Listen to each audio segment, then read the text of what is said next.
Welcome to the channel. तो आज हम क्या कर रहे हैं, हम कर रहे हैं assertion and reasoning class 7 waste water story से रिलेटेड। तो इसमें अगर ए ऑप्शन आप टिक करते हैं तो उसका मतलब है assertion and reason is correct and reason is correct explanation of assertion. B point में आ जाएगा कि ए और आर दोनों करेक्ट हैं, आर उसके करेक्ट एक्सप्लेनेशन नहीं है। सी अगर टिक करेंगे it means that A is true but R is false, और अगर आप डी टिक करेंगे it means that A is false and R is true. So let us start. सबसे पहले है हमारी assertion. Cleaning of water is the process of removing pollutant before it enters a water body. यानी water को clean करना ज़रूरी होता है, इससे पहले हम उसको वाटर बॉडी में डिस्चार्ज कर सकें। और इसका रीज़न दिया गया है, the process of cleaning water is called sewage treatment. तो आप देखिए ये दोनों ही ट्रू हैं। अगर वाटर को क्लीन करना, yes it is necessary to clean it before it discharging it into some water body, but the reason behind it is not right. तो यहाँ पे हमारा आंसर बी रहेगा। सेकंड है we should not consume contaminated water. बिल्कुल ठीक है कि हमें गंदा पानी नहीं पीना चाहिए। Dirty water contain toxic chemicals and disease causing germs. Because we should not consume contaminated water because dirty water contain toxic chemicals and disease causing germ. तो this is true, the answer will be A and R is correct reason, इसलिए हमने यहाँ पर A को choose किया है। Third is waste water is pass through bar screen where large objects are removed. Second है dried sludge is used as manure returning organic matter, water, nutrients to water. आप पहले इसका मीनिंग समझिए। Assertion कह रही है कि वेस्ट वाटर पास किया जाता है बार स्क्रीन पे जहाँ पे लार्ज ऑब्जेक्ट्स रिमूव कर दिए जाते हैं। This is true. Second is जो ड्राइड स्लज है उसको मैन्योर की तरह यूज़ कर सकते हैं। उसके बाद जो रिटर्निंग ऑर्गेनिक मैटर वाटर और न्यूट्रिएंट वाटर में भेज देते हैं थ्रू ड्राइड स्लज। बट इसमें जब ड्राइड स्लज है तो उसमें ड्राई है, मतलब उसमें वाटर नहीं है, तो यहाँ पे only organic matter nutrients are returned, यहाँ पे वाटर को नहीं भेजा जाता। तो यहाँ पे हम सी ऑप्शन चूज़ करेंगे, R is false and A is true. Next है we should not excrete in the open. This is right, but why? Because poor sanitation and contaminated water causes diseases. अगर हम open में excrete करेंगे, defecate करेंगे, तो वहाँ से क्या होएगा, वो जो सारा ह्यूमन वेस्ट है वो वाटर बॉडी में मिलेगा, तो this is a sign of poor sanitation, और कंटेमिनेट उसके कारण वाटर कंटेमिनेट हो जाएगा और इसके कारण डिसीजेज होते हैं।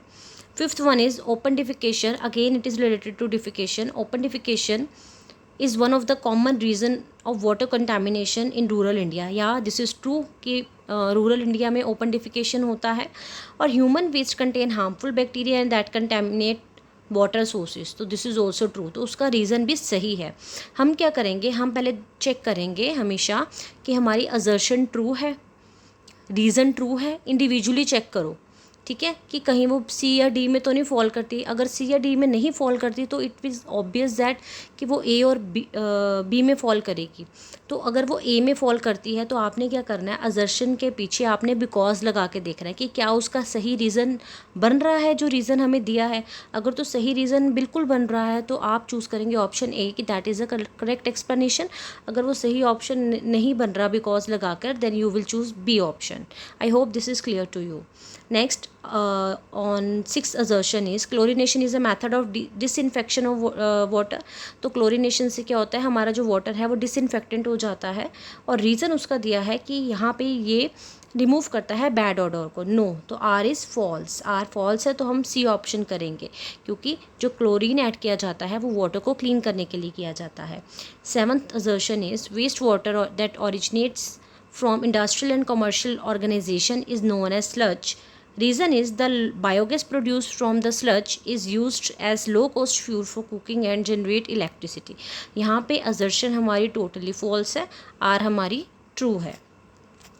Next is eighth assertion, we should plant eucalyptus tree all along the sewage ponds. We should plant eucalyptus tree all along the sewage ponds. क्यों? क्योंकि ये अब्जॉर्ब कर लेता है surplus waste water rapidly and releases pure water in the form of in the atmosphere. तो this is true, assertion is also true, reason is also true, और reason उसको justify भी कर रहा है असर्शन को, तो यहाँ पर हम ए ऑप्शन चूज़ करेंगे। 9th one is little lengthy, but आप ध्यान से सुनेंगे तो चाहे आपको जैसा भी क्वेश्चन आए you can solve it easily. Sewage is a complex mixture, sewage is a complex mixture. Bracket में मैंने बताया हुआ है कि organic inorganic impurities nutrients saprophytes disease causing bacterias में होते हैं। आपको अकेली लाइन भी आ सकती है, sewage is a complex mixture because it contains organic impurities, that is human and animal waste, urea, inorganic impurities like nitrates and phosphates, nutrients like phosphorus and nitrogen, and typhoid and cholera causing bacteria are present in wastewater. So this is true. Sewage एक बहुत ही complex mixture होता है जिसमें organic inorganic substances, metals, nutrients, saprophytes, bacterias, बहुत कुछ होता है। तो this is true, the answer will be A. Last option is air is pumped in. Last assertion is air is pumped into clarified water to help aerobic bacteria to grow. ये आपने chapter में पढ़ा होगा। क्यों? Because aerobic bacteria consume human waste and food waste. Soap भी absorb कर लेता है और अदर अनवांटेड मैटर भी absorb कर लेता है। तो दिस इज़ ट्रू, ए भी ट्रू है, आर भी ट्रू है, और आर उसको प्रॉपरली एक्सप्लेन कर रहा है। तो यहाँ भी हम ऑप्शन जो चूज़ करेंगे that will be A. I hope these assertion and reasons are clear to you. Thank you.